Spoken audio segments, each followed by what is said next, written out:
dans les hauteurs. Bonsoir à tous.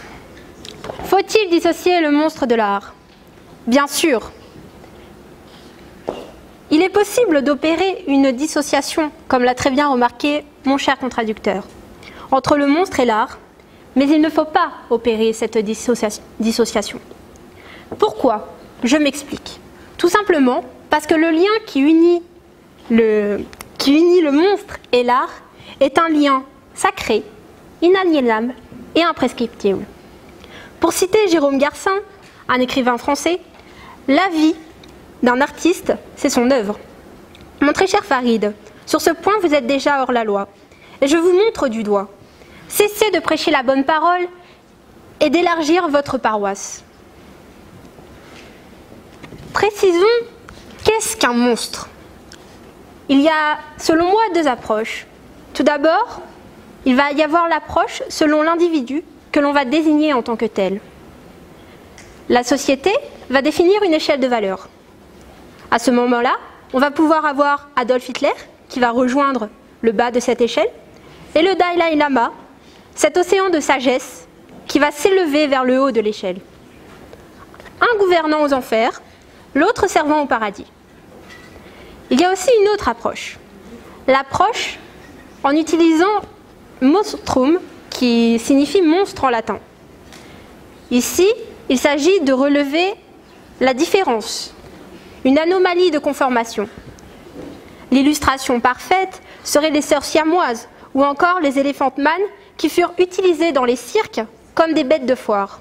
Ou encore l'illustration grandiose du rejet de notre cher Quasimodo dans Notre-Dame de Paris.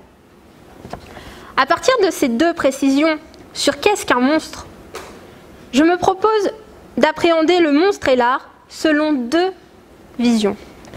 Le monstre en tant qu'artiste et la monstruosité de l'homme, avec un grand H pour ne pas froisser notre cher Olympe de Gouges, à travers l'art. Le monstre en tant qu'artiste. Une approche qui se base sur l'animalité de l'homme. L'art va être un moyen d'extérioriser cette animalité originelle, la bête qui sommeille en lui. Mais pourquoi utiliser l'art? Pour pouvoir continuer à s'exprimer sous une forme que la société va accepter, voire même va aller jusqu'à admirer. Une société qui nous a domestiqués face à l'impérieuse nécessité du vivre ensemble. Le côté monstrueux n'aura donc pas à se manifester par des actes violents, puisqu'il sera annihilé par la pratique de l'art. Voilà l'illustration évidente du lien qu'il y a entre l'art et le monstre. La monstruosité de l'auteur va également être l'origine de son succès. Ne le nions pas. Cela va être une manière pour nous de sublimer nos propres pulsions meurtrières. Nous en avons tous, je ne sais combien de fois par jour. Et oui, nous avons tous déjà eu envie de tuer notre voisin qui transforme la résidence en boîte de nuit la veille d'un examen. Je vais vous illustrer cet argument du succès. Pensez à la célèbre œuvre de Lewis Carroll. Et oui, celui qui a écrit Alice au pays des merveilles. C'est tout mignon. Il y a des animaux qui prennent le thé. Il y a une fillette qui parle à un lapin. Ok, tout va bien. Eh bien, sachez que l'auteur de ce conte extraordinaire, de renommée mondiale, a écrit cette histoire pour manifester cacher et manifester en même temps son attirance irrésistible qu'il portait à la jeune fillette dénommée Alice. Ce conte aurait dès lors pu s'intituler Alice au pays des fantasmes, ou encore conserver son titre d'origine, à savoir Les aventures souterraines d'Alice. Et puis, ne cherchons pas à opérer cette dissociation entre le monstre et l'art, puisque de toute manière, l'homme cherche à personnifier l'art pour le comprendre. Et oui, il va aller fouiller dans la vie personnelle de l'auteur, y trouver les douleurs qui vont caractériser son art.